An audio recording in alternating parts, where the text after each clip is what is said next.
Fala aí. Now listen, your people, put your guns up, Mazorega run that. Harashima, como é que é?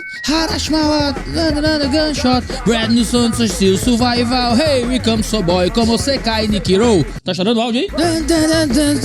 Esqueci a letra todinha, ó. Now listen, your people, put your guns up, Mazorega run down. Hashirimawa, te Watsurawa gunshot. Burn the sun. Como é que é? Burn the sun to say survival. Hey, we come so boy, como você cai de hero. Sabia que eu cantava no anime Q do Sana? Esse aí. Eu ia pro Sana cantar no anime Q. Então isso que eu tô fazendo hoje na internet, de ficar abrindo vídeo cantando, feito idiota, eu fazia em evento de anime quando eu era adolescente.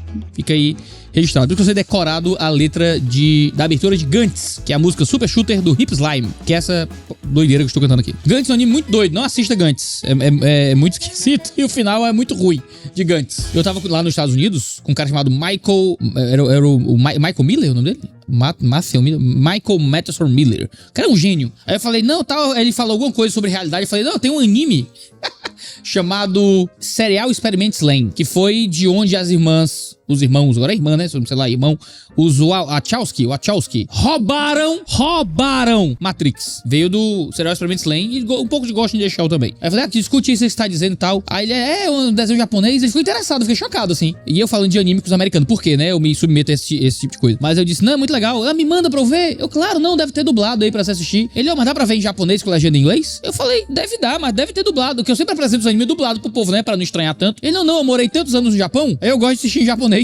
Eu disse que é isso, meu pai? Eu cheguei nos Estados Unidos pronto pra fazer os memes com o povo, né? Tem aquele memezinho, eu gosto desse, Thiago. O meme é assim, ó. O cara dizendo, você fala inglês porque é a única língua que você fala. Eu falo inglês porque é a única língua que você fala. Entendeu?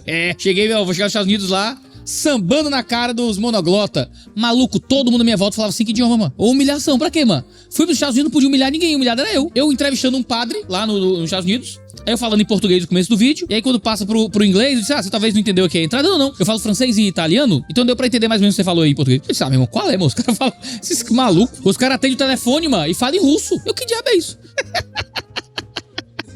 Onde é que eu tava? Eu já fiz a abertura desse vídeo? Eu não fiz. Já tô aqui há 15 minutos, sei lá, e não comecei ainda. Seja muito bem-vindo ao Dois Dedos de Teologia. Eu sou o pastor Iago Martins e você está comigo do Teólogos do Twitter. Esse programa em que nós chafurdamos na lama da internet em busca das melhores, as mais profundas e talvez as mais bizarras meditações sobre teologia, Bíblia, religião e divindades da internet brasileira. Você está comigo aqui no Estúdio Sala, nosso ambiente de gravação aqui em Fortaleza. Se você quiser gravar com a gente, é só ir lá no nosso Instagram e bora para o nosso vídeo de hoje. Lembrando que se você ainda não é inscrito nesse canal, por favor, né? Estou aqui, ó, selecionando aqui a melhor curadoria de porcaria. Tem um vídeo bom também que a gente reage às vezes, para a sua edificação, educação e talvez um pouquinho de entretenimento também. Então se você não é inscrito no canal, já vai clicando aí em inscrever-se, assina o sininho, assina o gostei, que tem vídeo agora todo dia aqui nesse canal. Vamos lá aqui para um que o Gabriel Tuller me mandou aqui para reagir. Se a gente tá dentro da igreja, alguém acende um cigarro, você pensa o quê?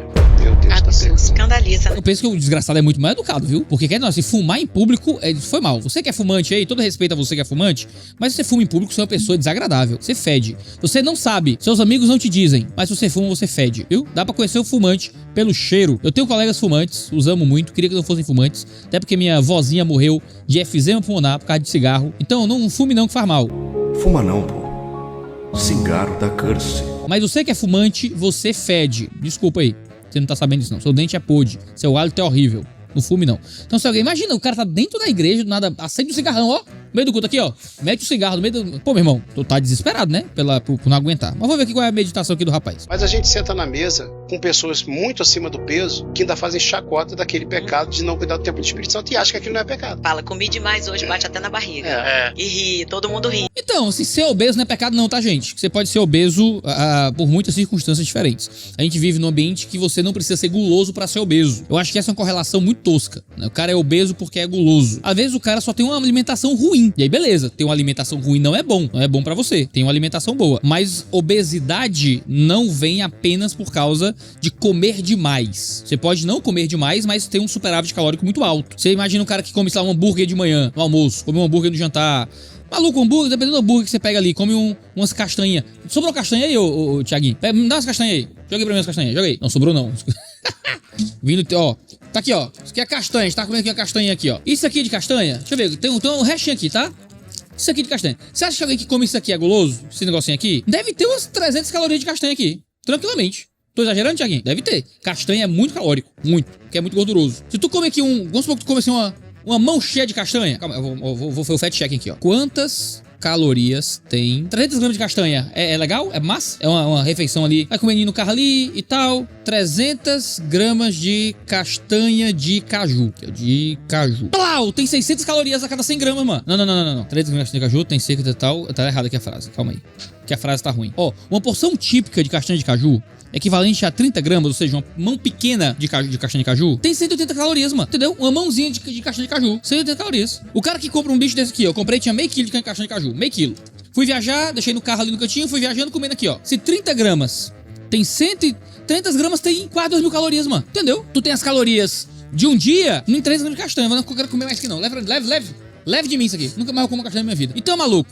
Ah, porque o cara é obeso e aí esse pecado de ser obeso, maluco, não dá pra dizer que é pecado ser obeso. A gente vive em um ambiente de alimentação fácil, de muito ultraprocessado. Você não tem que ser guloso, você só tem que ser desorganizado. Você não tem que ser guloso, você só tem que comer mal. E muitos de nós somos convidados a comer mal o tempo inteiro. Porque comer bem é mais trabalhoso, comer bem é mais caro. Então comer mal é mais barato, certo? Existe uma questão, às vezes, até de uma questão financeira. Eu tô tentando manter aí minha dieta direitinho, comer o arrozinho com frango, não sei o quê.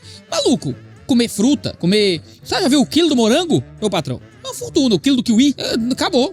Meus filhos comiam kiwi, eu tô quase proibindo de comprar kiwi lá pra casa. É tudo comer maçã e acabou, banana. Tem uma questão financeira também. Tem uma questão de tempo, de vida, de preparo, sabe? O cara, às vezes, tem uma vida muito corrida. Existem muitos motivos pelo qual alguém pode ser obeso. Fora algumas tendências naturais. Também tem que olhar do outro lado, né? Como se a obesidade fosse uma coisa que caísse do céu. Ou não tem um controle sobre a obesidade, não é? Você tem que ter superávit calórico pra ser obeso. O cara chega assim, não, eu não como nada e sou gordo. Eu não como nada e sou gordo. Aí você liga pra academia de Genebra e avisa que você quebrou a lei da conservação da massa, certo? Porque é impossível você ser obeso sem superávit calórico. Comendo mal, superávit calórico é muito fácil de conseguir. Ah não, mas é porque eu tenho uma tireoide ruim. Maluco, tua tireoide se chama coxinha. Entendeu? Deixa de conversa. E você sabia? Formação aqui, ó. Formação inútil que inunda esse canal, né? Muitas vezes. Sabia que apenas no Brasil é essa correlação tão íntima entre tireoide e obesidade? Isso cresceu no Brasil por causa do Ronaldinho, porque quando ele apareceu obeso no Fantástico, a revelação que foi feita que era por causa do problema de tireoide dele. E aí começou a crescer essa correlação cultural entre tireoide e obesidade, mas fora do Brasil isso não é uma coisa tão popular. Se você criar uma correlação entre tireoide e obesidade aí, a correlação é muito pequena. Então você não é gordo por causa da sua tireoide, você é gordo por causa da sua coxinha, certo? Hambúrguer, entendeu? Então assim, ó, vamos deixar de ser maluco também. Ninguém engorda sem superávit calórico, mas o superávit calórico é muito fácil de conseguir. Então para de tratar todo gordo como se os gordos fossem tudo pecador, pô. Pecador são, não quero dizer assim, os gordos são pecador porque são gordos. Coitado e desorganizado só. Mas vamos continuar aqui. A gente foi pra Kenneth Copeland. Quando a gente saiu pro auditório, os pastores tiraram o cigarro do bolso e começaram a fumar, porque na cultura, não sei se era boliviana, era normal fumar. Aí o pastorzão Raimundo, que é um grande amigo, falou, Jorjão, o pastor tá fumando. Aí vinha um atrás dele que devia ter uns 180 quilos. Eu falei, pastor, atrás dele. Aí o que foi? Tá fumando também? Eu falei, não, é obeso, vai morrer primeiro. Eu tomou um susto que isso não se fala dentro da igreja. Porque hoje tudo é preconceito. A gente não tá falando de preconceito, a gente tá falando de conceito. Não, mas é preconceito mesmo, tá? Se tu conhece um cara obeso, não sabe nada da vida do cara entendeu? Aí também é sacanagem também, né? Você também não pode ser... É preconceito mesmo. Você só é meio babaquinha mesmo, tá bom? Não é porque você tá tomando seus Durateston aí que você tem que tratar os outros desse jeito. Sabe? Tratar os outros com preconceito, lhe tratar com preconceito também. Pra você sentir na pele aí. Até que tá ficando meu calvo também aqui, ó. Então isso aqui, ó, é bomba. Viu? Porque todo careca é por causa de bomba. Não é não? Todo careca é por causa de bomba? Não é. Do mesmo jeito, nem todo gordo é por causa de gula. Mas pode ser, se for o seu caso. É o meu caso, tá? Eu sou gordo por causa de gula mesmo, tá? Eu engordo, eu gosto de comer. Sempre que o pessoal me vê botando meu prato nos retiros, o pratão, minha pratada, só, eita pastor, esse aí come, hein? Eu digo, meu irmão, tu acha que eu sou gordo por quê? Eu sou gordo com esforço, meu irmão. Eu sou gordo porque eu como muito mesmo. Não é tireoide, não. Não é tireoide, não é maldição, não é a lua, não é signo. Eu sou gordo porque eu como, gosto de comer. Você tem parâmetros, é conceito, não é preconceito. E quantas pessoas já foram alcançadas por essa palavra, né? Eu vou em conferência, vem um monte de gente. Pastor, perdi 35 quilos. Pastor, perdi não sei o que. Pastor se tornou ultramaratonista depois de obeso. Sabe que é ultramaratonista? Quase 180 quilômetros. Eu creio que a gente precisa falar sobre isso, não no sentido acusatório, mas despertar. Ah, não, mas quando aí tu disse que o cara é gordo porque é guloso, é acusatório, pô, entendeu? É acusatório. Agora sim, tem que cuidar do corpo mesmo. Tá tudo certo aqui, tem que cuidar do corpo. Sei que você tá todo mundo esperando, todo mundo assim em casa assim, ó. Lá vem, vai falar da Growth, ó. Lá vai falar da Growth pelo menos. Não vou, só de sacanagem, eu não vou fazer publi da Growth nesse aqui não, só porque fica muito óbvio. Quero ser mais criativo nesse vídeo e achar uma publi da Growth que se encaixe em outra coisa, tá? Então não vem não. Aqui não vou fazer publi da Growth nesse vídeo não. Não, nesse vídeo eu vou, mas não nesse react. Mulher sábia também é ser mulher doida. A mulher que tem sabedoria, ela sabe a hora que ela tem que falar tranquilo e ela sabe a hora que ela tem que dar uma de louca também. Tem hora que você tem que dar uma de doida mesmo dentro de casa. Porque se o seu marido querer fazer aquilo que não é devido, se você ficar, ai, eu vou orar, eu vou jejuar, Deus vai fazer. Deus diz, eu já te dei autoridade, eu já te dei poder. Põe pra cima dele, dá uma de doida mesmo. Bota o chicote pra estralar. Lembra de mim, eu botei o chicote pra estralar no primeiro ano, no terceiro ano. Bota pra correr gente safada da sua casa, da vida dele. Bota gente pra correr da sua casa que só tira o dinheiro do seu marido. Dá uma de doida, porque ser sábia também é ser doida. As pregações estão diferentes hoje em dia, né? Tá um negócio meio... Tem sabedoria aqui, tá? Normalmente a nossa postura tem que ser uma postura de mansidão, tranquilidade. A gente tem que saber lidar com os conflitos, né? Sempre de forma pacificadora. Mas às vezes... A cura pra um doido é um doido e meio. Às vezes tem gente que é abusada da boa vontade, Ela falou que bota pra fora da tua casa gente que só quer tirar o dinheiro do teu marido. Que é esse pessoal, né? Mas assim, às vezes você tem que dar uma de doido mesmo. Chega gente desrespeitando tua família, desrespeitando tua mulher. Eu tive que dar uma de doido lá em casa. Já acontece essa história aqui uma vez, né? Chega um povo lá em casa pra ficar fofocando dos outros, ó. Te falei essa história, ó, Ayrton. Chegaram um cara lá em casa, porque não sei o quê, fulaninha, blá, blá, blá, blá. Eu digo, mas já falou com fulano, mano? Não, que o seu pastor, fala aí com eles aí e tal. Não, cara, você tem que ir lá conversar com eles e tal, não sei o quê. Se essa é uma coisa que lhe incomodou, perdoa, deixa pra lá e tal. O pessoal lá querendo, sei lá, fazer mó fofoca dos outros. Eu disse, macho, é o seguinte, ó. Tu é uma fofoqueira, teu marido é um fofoqueiro, tu ainda deixa tua mulher ser fofoqueira, e na minha casa ninguém vai ser fofoqueiro, não. Pode sair daqui, vocês dois. Eu mandei embora da minha casa. Eu vou ficar agora prestando ouvido pro capeta, mano? Vou nada. Os ouvidinhos que Jesus lavou com o sanguinho dele. Vou ficar emprestando pro diabo. Vou nada, povo fofoqueiro. Tem hora que você tem que dar... Às vezes, tem gente que tem mãe doida, né? Tem mãe doida. Minha mãezinha ama, minha mãezinha ama, minha mãezinha. Mas tem gente por aí que tem mãe doida. Às vezes tem que dar uma de doido. A mãe querendo desrespeitar tua mulher, né? Então o povo querendo se meter na tua vida. Tem hora que ser uma mulher sábia é dar uma de maluco. Tem mulher, e agora aqui eu vou entrar num negócio espinhoso, tá? Espinhosíssimo. Tem mulher que acha que é crente e é só... Como eu diria? Trouxa, certo? Trouxa. Vamos pro caso extremo? O caso extremo é... Meu marido botou o chifre em mim. E aí o cara tá arrependido, o cara... Foi um erro que ele cometeu terrível, e o casamento tava meio em crise, e ele volta, ele confessa. Ele não foi pegue com a boca na botija, ele confessa. Pô, beleza.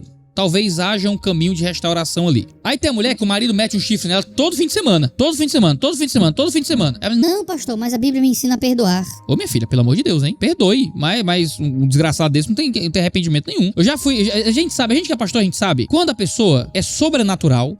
Já sentei numa mesa uma vez, chocado. O cara tinha sido traído pela mulher. Aí eu disse, e agora? Não é? Esse pastor que ela fez foi horrível. Foi um negócio que desrespeitou a minha vida. Que foi... Nunca fui tão humilhado. Não sei o quê. Mas eu sou um homem de Deus, eu acredito que eu posso restaurar meu casamento, eu vou dar uma segunda chance, tal. Você sente que o cara tá ali no poder do Espírito Santo. Tem gente que é só corno manso, entendeu? Não, pastor, é isso aí mesmo, fazer o quê? Meu marido é assim mesmo, minha mulher é assim mesmo. Não, meu irmão, aí eu posso quebrar uma xícara do estudo de sala no chão? Posso não, né? Tá bom, vou deixar aqui. Mas, cara, tem gente que é só corno manso, pô. Jesus não te chamou pra ser corno manso. Fica o coach aí. Tuller, faz uma postagem motivacional. Aquelas o cara meio assim, meio... Não estivesse pregando nos Gideões, assim, um monte de gente atrás, assim. E a frase, Jesus não te chamou pra ser corno manso. Assim, ó, um negócio do tipo. Jesus chamou pra perdoar, pra construir, pra perdoar coisas às vezes imperdoáveis. Mas não sendo idiota, não sendo besta. Então assim, às vezes ser uma mulher de Deus é ser meio doida. Pastor, mas a Bíblia manda eu ser submissa ao meu marido. Sim, mas também manda você ser auxiliadora do seu marido. Como é que você vai auxiliar o seu marido se você só concordar com tudo? Nunca disser, mas esse caminho aqui tá errado, não faz isso não e tal. Claro que algumas pessoas são doidas sem razão e são só doidas mesmo. E é impossível. Mas às vezes você sabe ser doido mesmo. Às vezes a cura pra um doido é um doido e meio. Às vezes tem que dar um grito. Assim, não do seu marido e não da sua mulher, mas tem hora que o caos tá estabelecido aí, você diz, calma aí, meu irmão, vamos resolver aqui direito e tal. Então tem uma sabedoria aí. A aplicabilidade disso é difícil, às vezes, de saber quando ser doido e quando não ser. Normalmente, assim, em dúvida não seja doido, tá? Em dúvida seja normal. Mas se a coisa tá saindo da normalidade, você precisa ver, falar mais grosso, não é? Pra impedir que o mal entre na sua casa. Aí você fale mais grosso também. Dê uma de doida também, que vai dar uma de doida é coisa boa. Em caso de dúvida, peça ajuda pastoral, que vai dar certo. Por exemplo, seu marido não tá querendo comprar os produtos da Growth com o cupom Jesus. Tá usando o cupom dos outros aí, dos marombeiros descrentes. Dê uma de doida com ele aí. Diga, opa, na minha casa só entra produtos Growth comprados com o cupom Jesus. certo? Porque aí você apoia o 2 Dedos de Teologia para que o 2 Dedos de Teologia continue funcionando com essa boa qualidade que a gente está imprimindo aqui nos nossos vídeos com conteúdo teológico para você. A Growth Suplementos é uma das patrocinadoras desse canal. Quando você usa o cupom Jesus lá no site deles, você ganha um pequeno desconto, mas você diz pros marombeiros lá da Growth que você tá cuidando do seu corpo para a glória do Deus vivo. E você apoia a produção de conteúdo teológico aqui na internet. A Growth tem tudo que você precisa: suplementação, whey protein, um monte de sabor, tem roupa de treino, tem barrinha de proteína, tem pré-treino, tem tudo. Vai no site da Growth, usa o nosso cupom e aproveita. Janeiro é o mês nacional de começar a voltar pros eixos. Você vai pra academia, tá tudo lotado. Agora, vai treinar o que hoje, pastor? Hoje eu vou treinar o músculo que der na máquina que tiver, né? Porque a verdade é essa, às vezes fica lotado. Mas é porque tá todo mundo tentando cuidar aí, correr atrás do peso ganho, certo? Olha, eu mudei de vida com promessa de ano novo. Fiz promessinha de ano novo. Esse ano eu vou pra academia e fui. E mudei minha vida, engordei de novo, mas já estou na academia de novo, já estou emagrecendo de novo. Então, já estou com meus produtos Growth para colocar minha vida no shape. Entre no shape pra glória de Deus, você também, porque o seu corpo é um presente do Senhor, você não pode desprezá-lo. Se o seu marido, sua esposa, não está usando produtos Growth, não está usando o cupom Jesus, eu autorizo você dar uma de doida com carinho e com respeito, com cuidado. Cara, depois não vai brigar com o marido e dizer que foi o pastor da internet que mandou, certo? Mas use os produtos Growth para apoiar o nosso canal. Ele não tá bem. Acho que ele tá morrendo. Eu queria que você mostrasse pra ele que tá tudo bem e que se ele precisar ir, que eu não quero que ele sofra. Essa foi a mensagem que eu recebi da tutora de um paciente. Ela achou que ele estava prestes a fazer a passagem e estava a família toda muito angustiada. Na hora ela me mandou mensagem. O que é que você imagina aqui que ela tá falando? Do que ela tá falando? É de um cachorro. Cachorro. O paciente é um cachorro. Tem médium de cachorro agora. Pera aí, gente. Calma aí. Pedindo que eu me comunicasse com ele para saber exatamente o que estava acontecendo, como ele estava se sentindo. E quando eu fui me comunicar, ele me trouxe exatamente o contrário do que ela estava esperando. Ele estava super tranquilo. Ele me trouxe as questões físicas que ele estava passando naquele momento, quais as dores, quais os incômodos, mas ele falou, não tá na minha hora de partir agora, e ele fez inclusive um pedido. Ele pediu que ela não vivesse esperando o dia da partida dele, que isso deixava ele angustiado. Ele queria viver tranquilamente, sem pensar na... Peraí, gente, é Doutor do Little agora? Qual é a parada aqui? Cadê o... Qual é o nome do ator lá? Eu ia dizer Fred Mercury. Não, é o Ed Murphy, pô. Agora a mulher encarnou Ed Murphy, que é o Doutor do Little agora? Pra falar com o bicho? E assim, pensamento muito complexo desse cachorro, né? Eu fico angustiado porque eu sei que você vive na angústia de minha morte. Qual é, meu irmão? Os cachorros pensam desse nível? É loucura isso aqui. Até que esse dia chegasse. Olha só como a comunicação intuitiva animal pode... Não, peraí.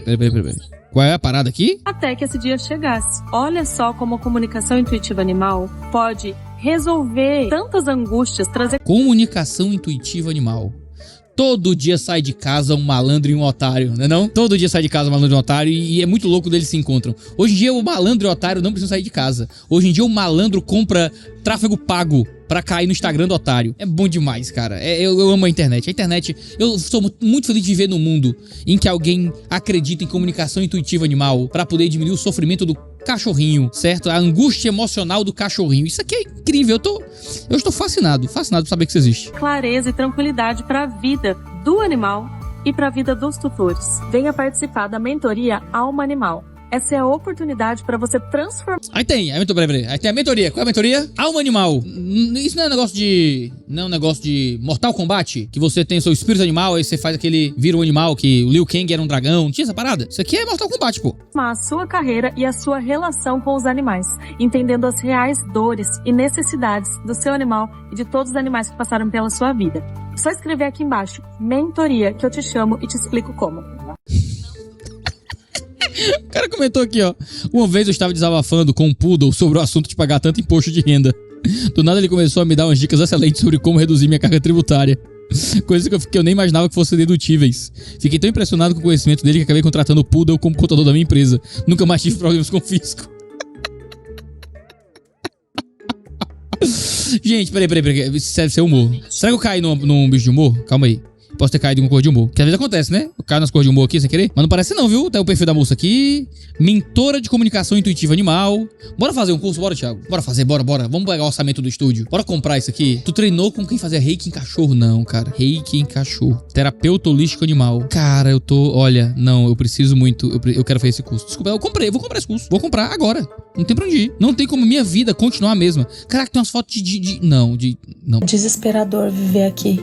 Eu não tenho pra onde ir, Faça chuva, faça sol, eu tô sempre no mesmo lugar, com muitas pessoas Ela tá aqui traduzindo os sentimentos de um elefante no zoológico. observando, me gritando, tô sempre aqui, no mesmo lugar.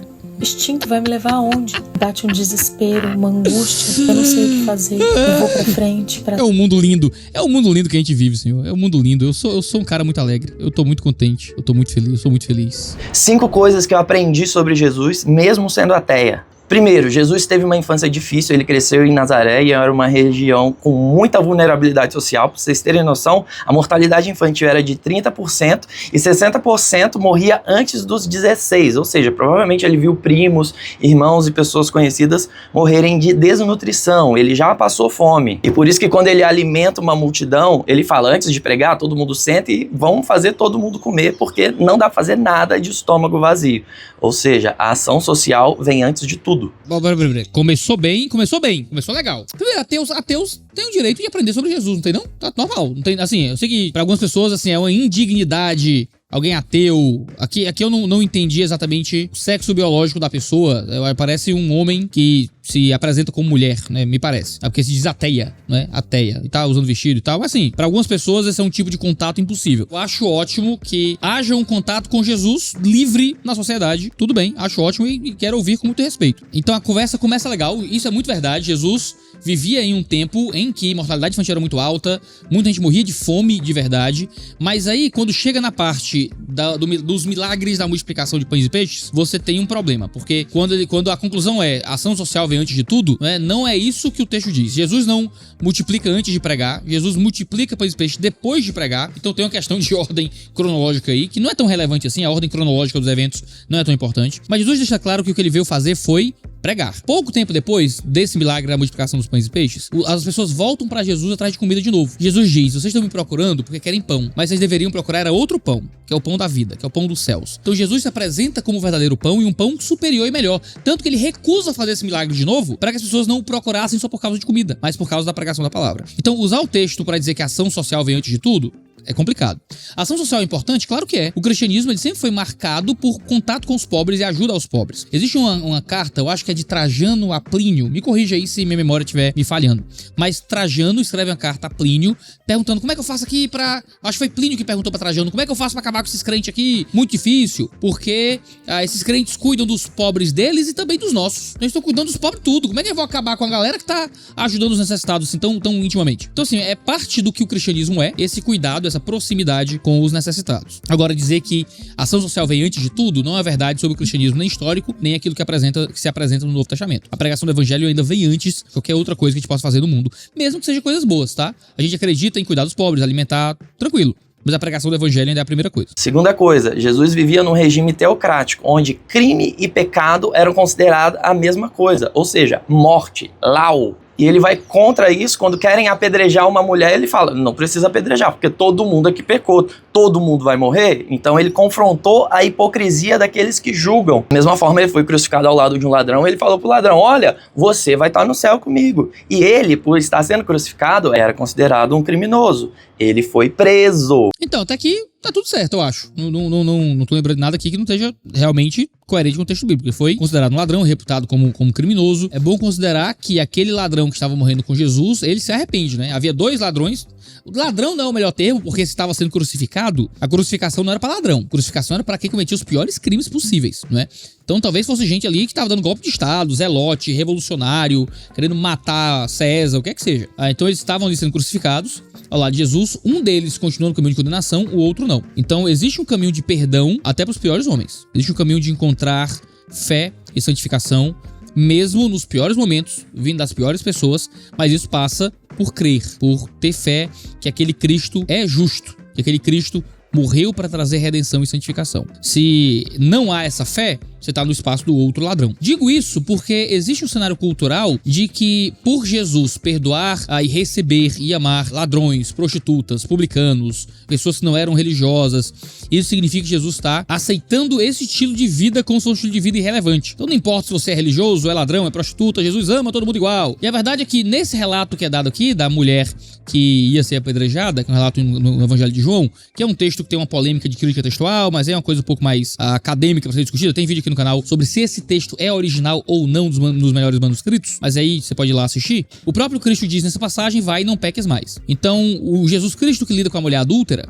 é o Cristo que recebe, que confronta a hipocrisia, mas que diz, mas não peque mais não, tá? Não vai mais nesse caminho não, pelo amor de Deus, não trai mais seu marido, vai, não peques mais. Então, a galera gosta muito do Jesus que recebe a prostituta, que recebe o adúltero, que diz que o ladrão vai pro céu, mas não quer o Jesus que diz, vai, não peques mais. Mude, abandone o pecado, viva uma vida de santidade. Não é o que tá dito aqui, mas é bom considerar isso aqui pra gente entender direito as coisas. E sim, Jesus vivia nesse ambiente teocrático, né? Teocracia era o regime padrão de qualquer grande modelo político do passado. O fim da teocracia começa com a reforma protestante, principalmente no Ocidente, saindo do estado teocrático, indo para estados confessionais, estados laicos, e daí por diante. O próprio José Maritain, né, que escreve um material sobre a democracia na América, vai dizer, ele um católico, de que o mérito do crescimento da democracia no mundo não é dos católicos, mas dos protestantes, nesse sentido. Então a reforma protestante foi o grande lugar para a laicização da política no mundo, e alguns católicos odeiam a gente por isso, porque creem em estado confessional ou estado teocrático, como o Vaticano é. E essa é uma característica muito comum do Antigo Testamento. No Antigo Testamento não havia uma divisão tão formal entre crime e pecado.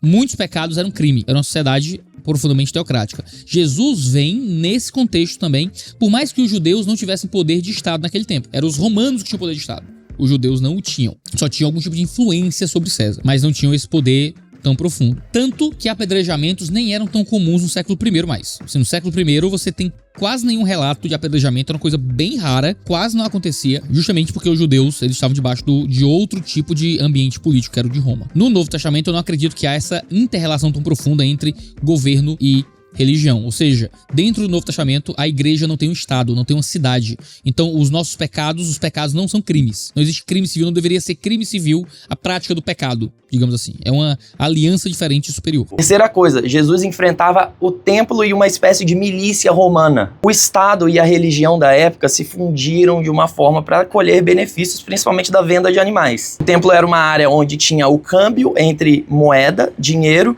e também muitos animais sendo vendidos, e as pessoas só chegavam ali, dá o dinheiro e pega o perdão e vai embora e continua pecando. E então era uma hipocrisia muito grande. Jesus chamou aquilo ali de covil de ladrões, e foi a única vez onde a gente vê Jesus ali irado na Bíblia. A união de Estado, religião e hipocrisia lembra um pouco a bancada evangélica. Será que Jesus ficaria bolado também? Com certeza. Olha aí a crítica social, hein? Crítica social. Eu não discordo não, viu? Estou aqui concordando com o Juve. O Thiago até se assustou ali, ó. Mas tá certo. Então a bancada evangélica cheia de hipocrisia, um monte de dinheirista maluco. A gente tem esse caso que ela tá citando, que ele tá citando, eu já não sei qual é o pronome que eu uso já. Mas o que está sendo citado aqui é o caso de Jesus purificando o templo, e havia um esquema um pouco mais complexo do que isso. O que acontecia é, você vai pro templo sacrificar seu animal. Só que você vai fazer uma viagem longa com sua ovelhinha, a melhor ovelhinha do seu campo lá, para entregar no templo como sacrifício. A viagem é longa, não tinha carro, não tinha Uber, não tinha trem, era a pé, era de jumento. Seu animalzinho ia ter que ir andando atrás de você, ou você ia morrer, entendeu? Ou ia chegar todo estrupiado no templo. O que o pessoal fazia? Eles vendiam seu animal lá na sua terrinha, iam pro templo com aquele dinheiro e compravam aquele animal, um outro animal para entregar. Mas aí há um princípio de mercado muito claro que se estabelece, que é utilidade marginal decrescente, certo? A famosa lei da oferta e da procura entra aqui também. Você tá ali no ambiente que muita gente quer comprar os melhores animais, se colocaram ali em volta do templo e dentro do templo pessoas vendendo animais com preços exorbitantes. Então o dinheiro com o qual você vendeu sua melhor ovelhinha lá no seu interior, chegou ali em volta do templo, tá uma fortuna. Há também muitos relatos de que havia conluios entre esses vendedores de animais para o sacrifício com os líderes da sinagoga que recebiam parte desse dinheiro e coisas assim. O que acontece? Princípios de mercado entrando no sacrifício do templo. Princípios de mercado que são neutros moralmente por si só. Oferta e procura. Aqui, claro, tem muita gente querendo comprar esse produto. Se eu tenho uma demanda limitada, uma oferta cada vez maior, o preço vai subir para poder gerir, não é, esse recurso normal. Qual o problema? É quando isso entra dentro da religião. É quando dentro da vida da fé, a fé é regida pelas regras do mercado. Eu sou um cara de direita, creio em mercado, sou um capitalista. Eu não sou capitalista porque eu não tô investindo dinheiro no mercado de capitais. Mas eu sou uma pessoa que acredita em livre mercado, nas regras de mercado. Mas eu sou um cristão. E como cristão eu entendo que a igreja não pode ser regida pelas regras do mercado. Então, sei lá, a igreja não pode ser de quem paga mais. O sacrifício no templo não pode ser regido por quem tem mais dinheiro. Isso não podia acontecer no judaísmo, não pode acontecer no cristianismo também. Imagina, uma igreja que tem os melhores assentos, quem paga o VIP do culto, né? Eu vi isso aí. Mandaram pra eu reagir, essa eu vi antes. Tem um VIP, você paga o VIP. Tem um banheiro melhor, tem uma cadeira mais na frente. coisa assim, né? Eu não sei se era culto, se era uma festa na igreja, se era um réveillon, não sei, mas era coisa da igreja, né? Tinha o VIP. Cara, isso é uma loucura. Você tá trazendo um princípio de mercado, de criar um tipo de escassez e tal, para um ambiente que devia ser livre de celebração e de fé, né? Então é uma loucura. Jesus purifica o templo, chega com um chicote, vira a mesa, ameaça dar nos vendedores, expulsa o povo da casa do pai dele, como um princípio escatológico daquilo que acontecerá quando ele voltar, né? Nós não somos Jesus, não temos autoridade para purificar a casa do pai do jeito que Jesus purificou, né? Mas ele traz escatologicamente aquilo que ele será diante desses vendedores da fé. Ele virá para virar a mesa com um chicote na mão, de alguma forma. Então assim, ó, tá certo aqui o negócio. Em quarto lugar, Jesus, ele cura o servo de um centurião romano. A gente vai ver na etimologia ali do original, o servo era um doulos intimus, ou seja, um servo de intimidade. Ele estava ali diante de 2 homens que tinham relações homossexuais. Essa é real. Ele vai, cura o servo e ainda diz, não encontrei em Israel ninguém com tamanha fé. Ou seja, Jesus não tinha questão nenhuma com homossexualidade.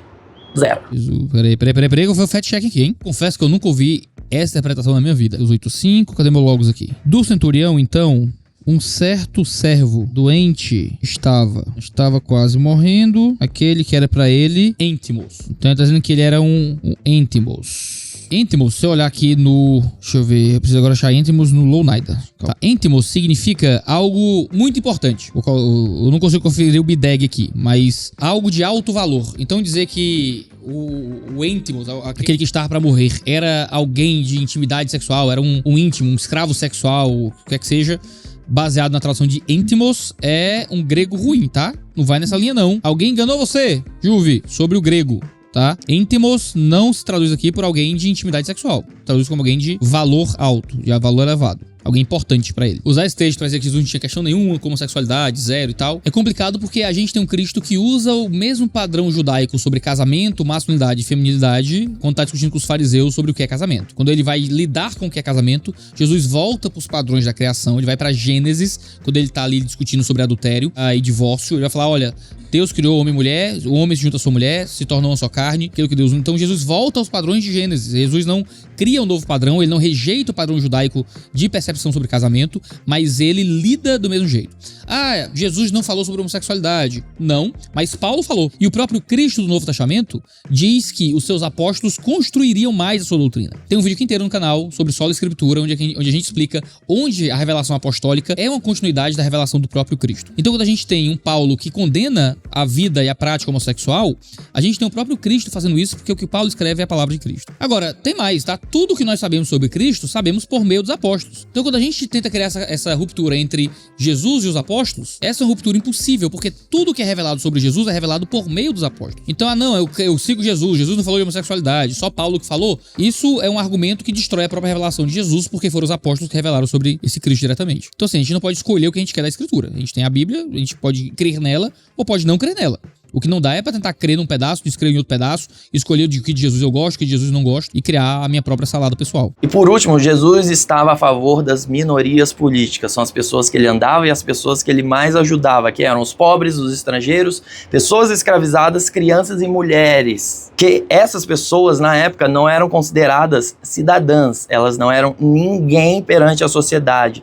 E Jesus resolve firmar a sua igreja, a partir de Pedro, junto dessas pessoas, para dar voz para essas pessoas e principalmente para combater as injustiças cometidas pela religião e pelo Estado. Vamos combinar, era um Estado totalitário militar. O que mais tinha era injustiça. Tem gente que quer um governo... Então Jesus esteve com muitas pessoas que eram socialmente, politicamente, religiosamente apagadas, né? E isso é uma doutrina muito cristã no sentido de que Jesus, ele não veio para os poderosos do mundo, Jesus veio principalmente para os fracos, para aqueles que não eram nada, os que não são, os que não tinham meios por si só de conquistar nada. Havia um Cristo diante dessas pessoas. Haviam só pobres, só excluídos políticos e sociais nos grupos de Jesus? Não. Havia pessoas muito variadas, Jesus alcançou pessoas ricas também.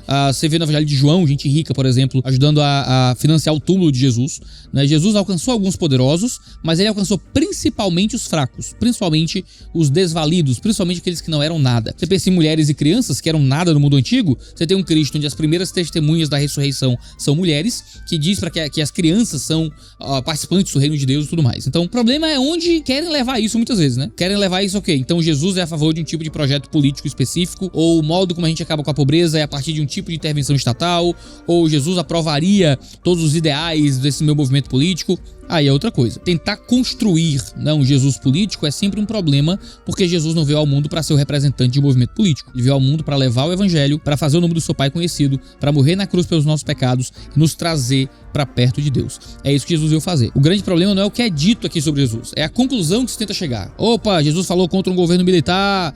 Olha aí, tem gente que quer governo militar, né? Cara, mas existem vários outros tipos de totalitarismos terríveis que Jesus se opõe, né? Você pode pegar Jesus, dependendo dos trechos e dos momentos de Jesus que você escolher, você faz um Jesus de direita, um Jesus de esquerda, um Jesus militarista, um Jesus lulista ou bolsonarista. O problema é que Jesus nunca se propôs a ser nada disso. Jesus sempre se propôs a ser o representante do reino de Deus. E aí, quando muitos pastores acabam influenciando personagens culturais a uma visão de Jesus que desrespeita o seu projeto principal, que é fazer o nome de Cristo conhecido, a gente tem um Jesus que está sendo deturpado. E aí aquela coisa, tem a galera deturpando Jesus para a direita, deturpando para a esquerda. No fim das contas, você escolhe a sua deturpação favorita. Para mim, nenhuma delas realmente honra o Cristo vivo. Esse foi o Teólogos do Twitter de hoje, esse programa em que eu reage ao que vocês me mandam e mandem mais coisas. Eu gosto desse programa porque a gente consegue trazer educação teológica a partir de ganchos interessantes aí da cultura. Então se inscreve no canal, assina as notificações pra você ficar sabendo sempre que houver vídeo novo. Usa lá o nosso cupom da Growth, Jesus, lá na Growth Suplementos. Como é que é? E um cheiro, o pessoal reclama do cheiro no cangote, né?